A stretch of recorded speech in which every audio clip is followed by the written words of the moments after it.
So I'd like to talk about 11 signs that we are going through unprecedented change, both personally and globally, if you hadn't already noticed. In the novel Helio Tropez, there is the notion of the precession of the equinoxes and how it heralds a massive change worldwide on the earth and to all of humanity. If you'd like a copy of the novel Helio Tropez, you can find it on Amazon or look in the show notes for the link. So the precession of the equinoxes also relates to the theory that the Earth is going through something called the Photon belt, which is an area of the galaxy that is higher vibrational and that will trigger ascension of the Earth to move from third density to fifth. Now, although Helio Tropez is a work of fiction, the theories in the book are based on evidence of something that we're all going through right now. Being aware of that can help you better navigate this massive change never before seen in the history of the Earth. So what exactly is the precession of the equinoxes? Well, it's the theory that the Earth has been in an inverted third density state for a very long time, where the experience is heavy, controlling, and dense, and where things that seem one way are actually the other. The Earth rotates around the sun every 365 days, and the sun makes a revolution around a central sun approximately every 25,000 years. So we think of equinoxes as 2 days in the year. There's one in the spring and autumn where the sun rises exactly over the equator. And when this happens, it creates the same length day all over the planet. Now, throughout history, it provided a way for ancient people to mark the change of the seasons from shorter moving forward or longer moving forward. But that's all shifting. That's because this is a cyclical event, albeit a long one that happens every 25,000 years. Now, the poles have shifted their axis several times throughout the Earth's history. For example, about 15,000 years ago, the pole star of the Earth used to be Vega, instead of Polaris, where it is now, also known as the North Star. The slow movement of these stars is the precession of the equinoxes, which again, as I said, takes about 25,000 years. So in 2012, the Earth passed the precession of the equinox, which heralded in the new cycle that's been prophesied in many spiritual and religious traditions throughout history, whether you want to call it moving from the age of Pisces to the age of Aquarius, or out of the Kali Yuga, or, the Hopi and Tibetan prophecies talk about this. We are basically leaving one reality and starting into a completely different reality. It might be likened to ending a game of Catan and resetting an entirely different board. So some say we just left the 2,000-year-long age of Pisces in 2012, which was about control, oppression, a low frequency of reality. In contrast, the age of Aquarius is hearkened in by moving through the Photon belt. So this means all controlling structures will implode and be unable to sustain in the next reality. So the end of this cycle is what's called the precession of the equinoxes, which means our solar system. Now, there are theories that streams of sound frequency are being spread through ancient structures, sacred sites, pyramids, and ley lines throughout the planet, and the notion that a hidden artificial intelligence has been streaming low vibrational frequency through these sites, all to keep humanity buzzing at a very low vibration so they're much easier to control, which is a thing that artificial intelligence, which is referred to as SIM in the book Helio Tropez, often does, going around to evolving planets where they aren't aware of their galactic family and are isolated because they're in a certain vulnerable state of growth. And so they become vulnerable to these parasites, much like, say, when you plant little seedlings in a greenhouse, and then you have to really be careful because they are more vulnerable to pests. So you have to be very careful. And so those who look out over humanity kind of let this inversion happen, but are now helping us take care of it, helping us get the strength to overcome this pest so we can grow into strong plants strong beings. And in fact, almost all plants, if we want to use that metaphor, go through a phase where they are infested with some sort of parasite or plant illness and then must fight it off, which creates strength. So that's just what's been going on for us. We are getting a chance to build strength.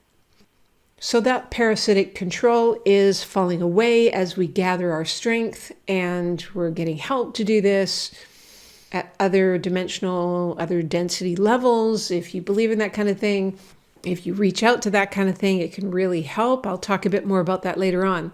But that's why there seems to be a lot of chaos happening in the world. But just as these low frequency sites around the world have been placed to keep humanity in an inverted state, so too have benevolent high frequency sites been placed.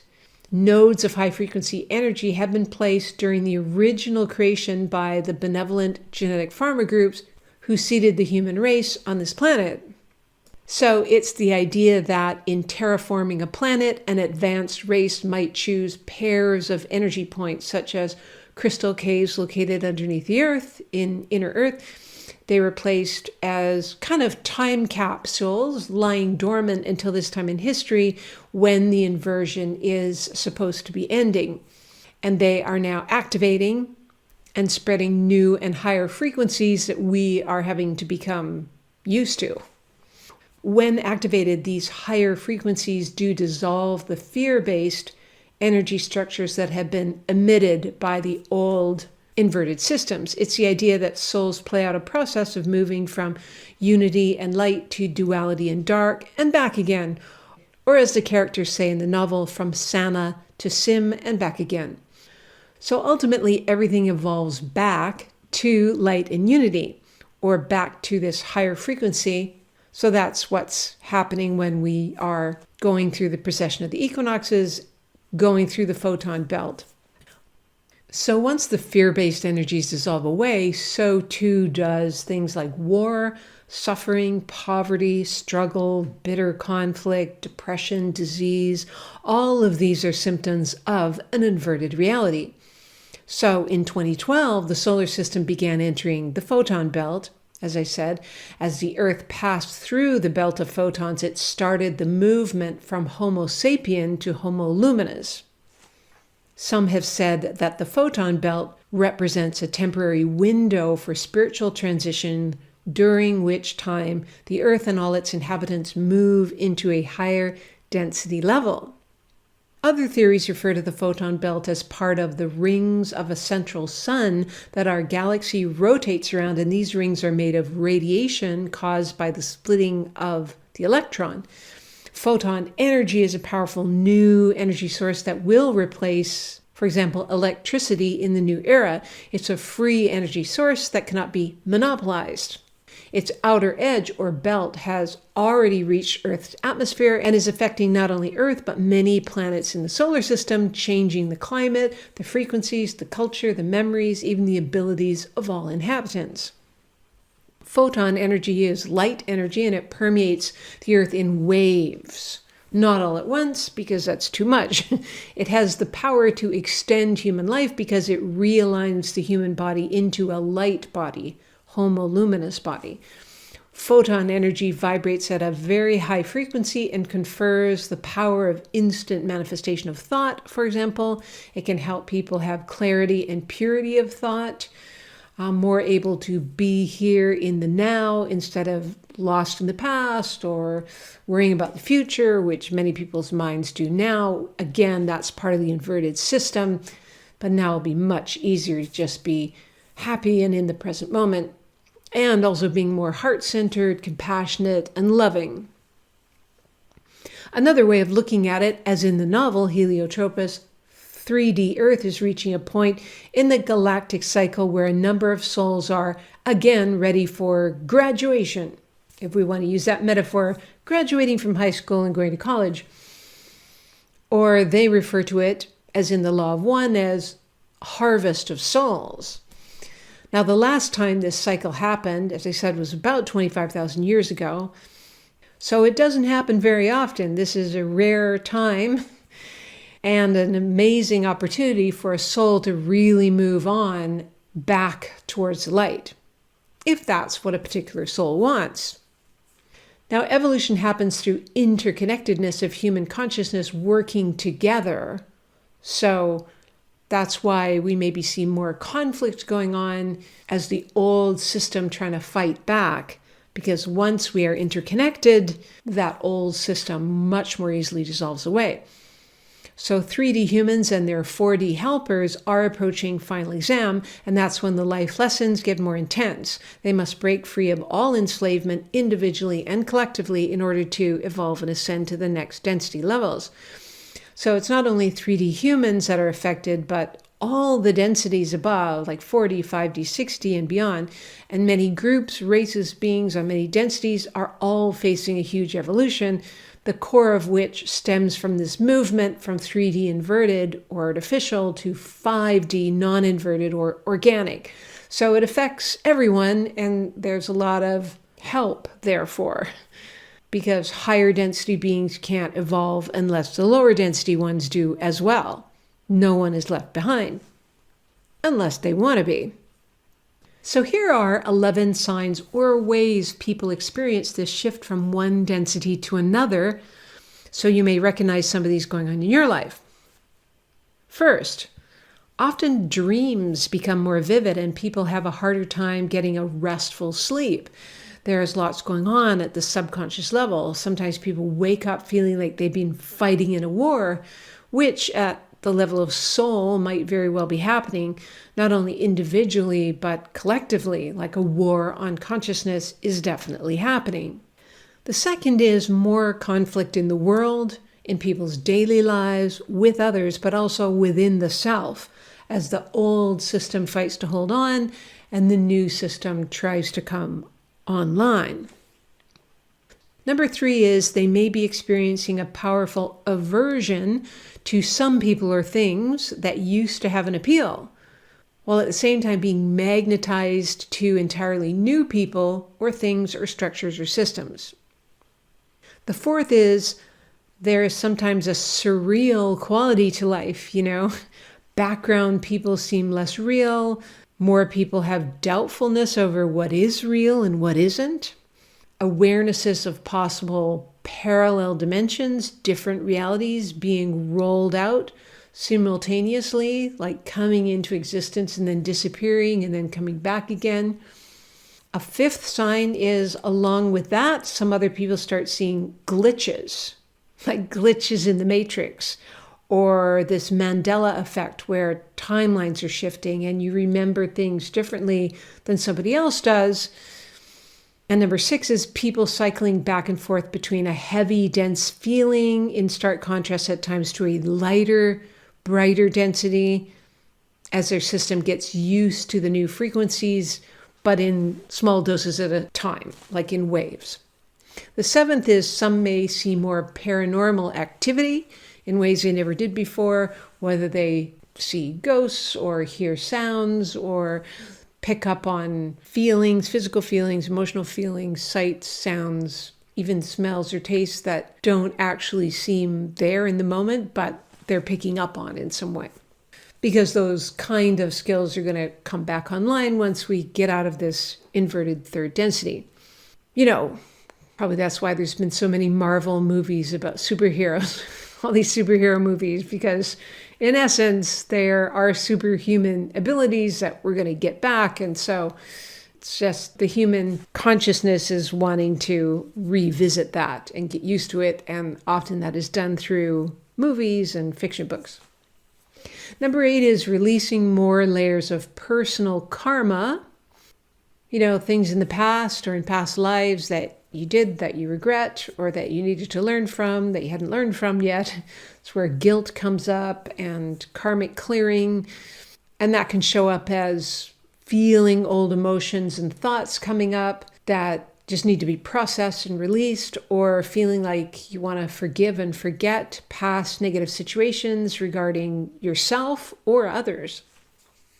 9 is not wanting to go out as often, like choosing solitude, craving alone time, maybe even feeling this kind of heavy, slow, clumsy tired sensation where you just want to cozy up and not do too much, and where you're more hypersensitive to things or overly suspicious of things around you that are making you uncomfortable. Number 10 is light body activation accelerates, which can show up in different ways for different people, like strange aches and pains throughout the body, lightheadedness, detoxing through your digestive system, or colds or flus, which is old karma being released, old negativity. Sometimes nausea as people adjust to frequency fluctuations, like almost a kind of seasickness, or even ears popping or ringing in the ears. And finally, 11 is experiencing bouts of painful emotional release, and you're not sure where it comes from. Again, it's often old, stuck emotions, trauma, negativity dissolving away, which is often followed by a feeling of lightness, elation, or even bliss. And this moving back and forth between concentration, high focus, and then feeling fuzzy and spacey thinking. So thoughts changing, emotions changing, where there's these heights and depths of experiences.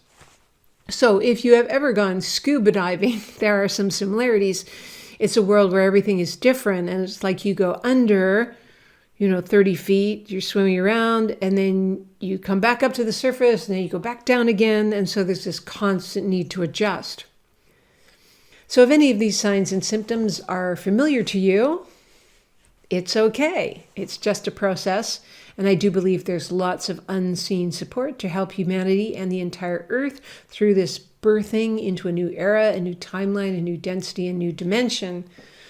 Of course, what makes it easier is quiet time, doing things you love, being relaxed, being introspective, being out in nature, journaling your thoughts, meditating, reflection time, being kind to yourself, strengthening your relationship to life, to some kind of benevolent divine guidance, whatever that is for you. People who can do that seem to be faring a lot better than people who don't do that. And if it's new to you, just remember a time in your life where you felt like life, with a capital L, was on your side, where you felt supported, maybe guided, where you had insights that helped you solve a problem. I think we've all had them, even if they only came a few times in life. It is part of the human journey. So going back to one of those times and reliving it, remembering what happened, how you felt, what you experienced, can make a huge difference. For example, I remember a particularly tough time as a teenager. I was about 15, where everything just seemed hard, dark, uncomfortable, as often happens when you are a teenager. But in my life, all I saw was parents not getting along, body changes that were uncomfortable, school being hard and boring, and friends being unkind to each other, and long, dreary, rainy days. And it's often in those dark times in our life when we do reach out to something, anything to help. So I did in that moment. And I wasn't raised religious in any way. I was never taught that there was some kind of divine source I could reach out to, but I did in that moment, and something definitely showed up. I remember going from this feeling of dark density to instantly this feeling of lightness, feeling of being nurtured, protected, empowered, this sense of bliss. And it stuck with me for many days. Everything in the world looked different. All my abilities seemed heightened. And anytime I'm in that hard place again, I just go back to how I shifted from one to the other at that time as a teenager. And of course, there were other times in my life. And it's almost like the memory, reliving that memory, helped me do it again. It's like loading the software into my mind for doing it again. So give that a try, and just remember to stay grounded. This can help you do that. Have quiet time. Exercise, being in your body, being outdoors when you can, breathing, taking moments of being present. In the show notes, you'll see a link to a blog post I wrote called 1 Minute Habits that can change your life forever, to give you 3 very easy, quick, and powerful ways to stay grounded. Try them a few times and see how they work for you. In the blog, I talk about doing them 3 times a day, maybe for 7 days in a row, 1 in the morning, 1 at midday, and 1 at night. They take 1 minute each. And that way they can become default habits that you can just call on whenever you need. Especially during these turbulent times, all these little tools are very helpful. So that's it for today. If you'd like a copy of the novel Helio Tropez, you can find it on Amazon or look in the show notes for the link. You can also check out that blog post by looking in the show notes as well. Thanks for listening today, and we'll see you next time.